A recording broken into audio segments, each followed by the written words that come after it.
found out why my girlfriend never posted photos of us online, and the reason was worse than I imagined. My girlfriend and I had been together for almost 2 years. Everything seemed normal. We went on trips together, met each other's friends, spent holidays together. The only thing that ever bothered me was social media. She never posted me, not once. Whenever I joked about it, she'd laugh and say, "You know I'm not really active online," which was technically true. She only posted once every few weeks. So I let it go. Then one night I was scrolling through Instagram when I noticed something strange. One of her photos had been tagged by someone I didn't recognize. Curious, I clicked the profile, and that's when my stomach dropped. The guy had dozens of photos with my girlfriend. Not old photos, recent ones, very recent. At first I thought maybe it was a cousin, a friend, something harmless. Then I read the caption on one of the posts. It said, "Can't believe it's already been 3 years together." 3 years. My girlfriend and I had only been dating for 2. I immediately clicked another photo, then another, and every single caption made things worse. I sat there staring at my phone for almost an hour, trying to convince myself there had to be an explanation. Then I found one picture that removed all doubt, and suddenly I realized I wasn't the only boyfriend.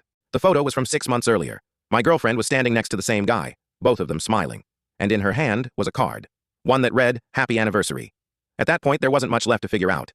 Instead of confronting her immediately, I messaged the guy. Honestly, I expected him to block me. Instead, he replied within minutes, and the first thing he said was, "I've been trying to figure out who you are."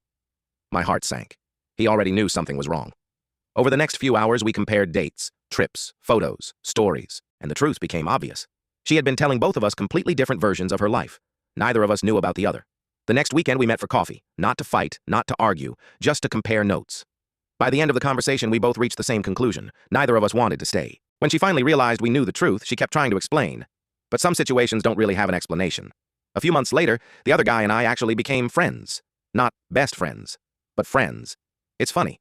The person who was supposed to be my biggest rival ended up being the only one who was as confused as I was. And honestly, that friendship lasted a lot longer than the relationship ever did.